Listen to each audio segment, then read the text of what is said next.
Friends, आज के इस वीडियो ट्यूटोरियल में हम फुल सब्ट्रैक्टर को मल्टीसिम पे कैसे डिज़ाइन करते हैं उसके बारे में देखेंगे।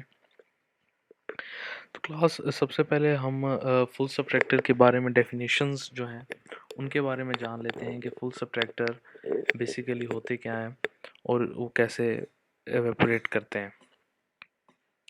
क्लास हमारे पास ये एक फुल सब्ट्रैक्टर डिज़ाइन हुआ है जिसकी ब्लॉक डायग्राम हमारे सामने है। फुल सब्ट्रैक्टर की बेसिकली 3 इनपुट्स होती हैं और 2 आउटपुट हम एक्सट्रैक्ट करते हैं जिनको सब्ट्रैक्टर और बोरो कहा जाता है। इनपुट्स को हम एक्स वाई जेड और ए बी सी के नेम भी दे सकते हैं। हमारे पास इसमें आप ब्लॉक डायग्राम देखें, इसमें एक जो सब्ट्रैक्टर है इसमें एक फंक्शन एसोसिएटिव प्रॉपर्टी का यूज़ हुआ है, तो जिसमें ए माइनस बी और फिर इनका जो सब्ट्रैक्टर होगा वो माइनस सी हो जाएगा। इसी तरह हम इसी को फॉलो करते हुए ट्रुथ टेबल में देखते हैं कि ऑपरेशन एग्जैक्टली कैसे परफॉर्म होता है। तो हमारे पास 3 इनपुट्स होती हैं बाइनरी की फॉर्म में, जो कि 0 0 0 और 0 0 1 0 1 0 इस तरह की फॉर्म हमारे पास एक टेबल जनरेट करती हैं और इनके आगे फिर 2 हमारे पास आउटपुट्स होती हैं, एक सब्ट्रैक्टर और एक बोरो। क्लास सबसे पहली रो को देखते हैं तो हमारे पास ए बी और सी है। जब ए माइनस बी होगा और तो हमारे पास ज़ीरो आएगा और फिर जब बी माइनस सी होगा तो हमारे पास ज़ीरो हो जाएगा। इसी तरह बोरो भी इसमें हमने कोई नहीं लिया। नेक्स्ट रो में आते हैं तो हमारे पास जब ए माइनस बी यानी ज़ीरो माइनस ज़ीरो होगा तो हमारे पास ज़ीरो आंसर आएगा और जब बी माइनस सी करने के लिए हमारे ज़ीरो माइनस वन करने के लिए करेंगे तो ये इस तरह एवेलुएट नहीं होगा, इसके लिए हमें एक बोरो लेना होगा।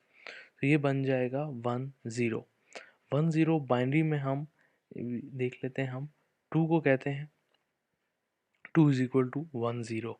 तो फिर ये 2 हम इमेजिनरी 2 से इमेजिन इसको सपोज कर लेते हैं, 2 माइनस 1 इज इक्वल टू हमारे पास 1 हो जाएगा। तो हमारे पास जो 1 0 होगा यहाँ पे क्रिएट होगा वो 1 0 2 के इक्वल हम उसको कंसिडर करेंगे और फिर 2 माइनस 1 हमारे पास सब्ट्रैक्टर भी 1 आ जाएगा और बोरो भी हमने इस केस में लिया था इस पॉइंट पे। यहाँ पे कर्सर और से देख रहे हैं आप कि हमारे पास 1 0 बन जाएगा और फिर हमारे पास बोरो भी 1 आ जाएगा।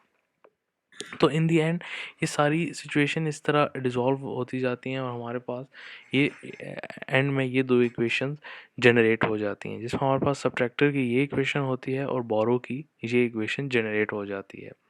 अब इन इन दो जो हमारे पास इक्वेशन जनरेट हुई हैं इनको हम के फॉर्म के मैप की फॉर्म में देख लेते हैं। के मैप में मुझे ए बार बी सी किया और फिर 0 0 0 1 1 1 और 1 0 किया और ए को मैंने 0 और 1 कर दिया। तो इस तरह इन पे 1 1 पुट कर दिए मैंने। तो मेरे पास सब्ट्रैक्टर की जो वैल्यू आई वो ए बार बी बार और सी और प्लस ए बार बी और C bar plus A B bar C bar plus A B C आ गई। ये कैसे जनरेट हुई कि जहाँ जहाँ 1 आ रहा था मैंने वहाँ वहाँ मैंने ए बी सी को इसी तरह इस पे के मैप पे ड्रॉ किया और ए मेरे पास एक तरफ था, वर्टिकली था, तो 0 1 इसकी वैल्यू आ गई और बी सी थी तो पेयर में इनकी ये वैल्यू उधर जनरेट हो गई। अब फिर 1 हमारा एक जो 1 आ रहा था वो 0 0 1 पे आ रहा था, तो ये यहाँ पे 0 0 1 इस बॉक्स पे कंप्लीट होता है तो ये यहाँ पे आ गया। एक 1 0 1 0 पे क्रिएट हो रहा था तो यहाँ पे इसको पुट कर दिया गया। एक 1 0 0 था वो यहाँ पर आ गया और एक 1 1 1 पे 1 था वो हमारा यहाँ पे क्रिएट हो गया। तो ये हमारे वर्ड 1 आए हैं, इनको हम पेयरिंग तो इनकी पॉसिबल नहीं हो सकती जब तक वो एक लाइन में ना हो या उसके राइट में हो, लेफ्ट में, टॉप पे या बॉटम पे। तो वो इस वन के किसी पे भी नहीं है तो हमारी पेयरिंग क्रिएट नहीं हो सकती। तो हमने जो सब्ट्रैक्टिंग किया उनको, वो इनको इस फॉर्म में, इस तरह एक इक्वेशन की फॉर्म में इनको लिख दिया। इक्वेशन की फॉर्म में लिख देने के बाद हम इन पे दोबारा बोरो वाली इस साइड पे चले जाएंगे। बोरो वाला टेबल भी इसके साथ क्रिएट हो गया था इधर। तो जो जो हमारे पास बोरो आए उनको हमने 1 को इस तरह यहाँ पे एग्जेजरेट कर दिया तो हमारे पास एक इनके हमने पेयरिंग बना दी। इन दी एंड जो पेयरिंग बनी वो पेयरिंग क्रिएट हुई तो उसने पेयरिंग ने ये इक्वेशंस दे दी हमें। तो मल्टीसिम बेस को क्रिएट करने के लिए हमारे पास दो इक्वेशन जनरेट होगी, एक सब्ट्रैक्टर की और एक बोरो की। तो कंपोनेंट जो मल्टीसिम सॉफ्टवेयर में हमें रिक्वायर्ड होते हैं उनमें डीसी बैटरी, एक ग्राउंड, स्विचेस जो कि as a logical toggle use होंगे, LED for indication, not gate, 3 input and gate, 4 input and 3 input or gates हमारे पास यूज़ होंगे। तो वो हम मल्टी सिम सॉफ्टवेयर में जाते हैं और उसको देखते हैं कि वहाँ पे वो कैसे हम जनरेट करते हैं और कैसे एक्सट्रैक्ट कर सकते हैं सॉफ्टवेयर से ये कंपोनेंट्स। तो क्लास इस तरह मल्टी सिम की ये विंडो आ गई हमारे पास। इसमें हमने जब ये विंडो ओपन हुई तो इसमें हम देख सकते हैं हमारे पास थर्ड रो में लेफ्ट में एक कर्सर पे प्लेस बेसिक आ रहा है। हम इस पर क्लिक करेंगे तो हमारे पास एक ये विंडो ओपन हो जाएगी जिसमें हम कंपोनेंट्स जहाँ से हमने सेलेक्ट करने हैं। तो मास्टर डेटाबेस हमारे पास हमने ऊपर वाली को रखना है और फिर जो ग्रुप हमने रखना है वो हम सोर्सेज को कर लेते हैं। सोर्सेज पे जाते हैं तो हमें सबसे पहले डीसी पावर, बैटरी और जो ग्राउंड उसका के लिए हमें चाहिए होगा वो हम एक्सट्रैक्ट कर लेते हैं बाय क्लिकिंग ऑन ओके। मेरे पास ये दोनों चीज़ें यहाँ पे आ गई और फिर इनको मैंने वायर्ड कर लिया। इसके साथ अब मुझे स्विचेस भी चाहिए होंगे जो एज अ टॉगल्स यूज़ होंगे। मैं बेसिक में जाऊंगा और स्विच पे क्लिक करूंगा। स्विच पे क्लिक करूंगा तो और फिर मैं डीएसपी, इसमें से हम जो भी एक्सट्रैक्ट करना चाहें उसको हम एक्सट्रैक्ट कर सकते हैं। मैंने इसमें DIPSW9 किया, बाय क्लिकिंग ऑन ओके वो मेरे पास विंडो पे जनरेट हो गए। इसी तरह अब मुझे आप इक्वेशंस को देखें तो हमारे पास ये इक्वेशंस हैं सब्ट्रैक्टर की। तो इनमें 3 हो रही हैं तो हमें इन तीनों को एंड साइमल्टेनियसली करना है। इन तीनों को साइमल्टेनियसली एंड करने के लिए हमें जो एंड गेट चाहिए होगा वो एंड 3 इनपुट्स चाहिए होगा। और बोरो में हमें दो बिट्स साइमल्टेनियसली एंड हो रही हैं तो इसके लिए हमें रेगुलर 2 इनपुट एंड चाहिए होगा। तो क्लास ये भी हम ऐसे ही एक्सट्रैक्ट करेंगे। स्विचेस से हमने स्विचेस ले लिए। ए बार के लिए हम फिर TTL विंडो में जाएंगे और हम 7 पे करके 74S की सीरीज़ में क्लिक करेंगे। हमें AND gate 2 input and gate का नंबर पता है 7408 और ए को ए बार बनाने के लिए हमें एक नॉट गेट भी चाहिए होगा जो कि 7404 जिसका सीरियल नंबर है। इसी तरह क्लास हमें 3 इनपुट और गेट और 4 इनपुट और गेट भी चाहिए। ये हम स्क्रीनियस डिजिटल में जाएंगे तो हम 3 इनपुट और गेट और 4 इनपुट और गेट यहाँ से एक्सट्रैक्ट करेंगे बाय क्लिकिंग ऑन ओके। और फिर एंड 3 इनपुट एंड गेट हम यहाँ से एक्सट्रैक्ट कर लेंगे exactly by clicking on okay. तो हमारे पास ये सारे जो कंपोनेंट्स हैं इसमें है वो हमें यहाँ से लाइब्रेरी से हमने एक्सट्रैक्ट कर लिए। अब हमने उन पर ऑपरेशन परफॉर्म करना है।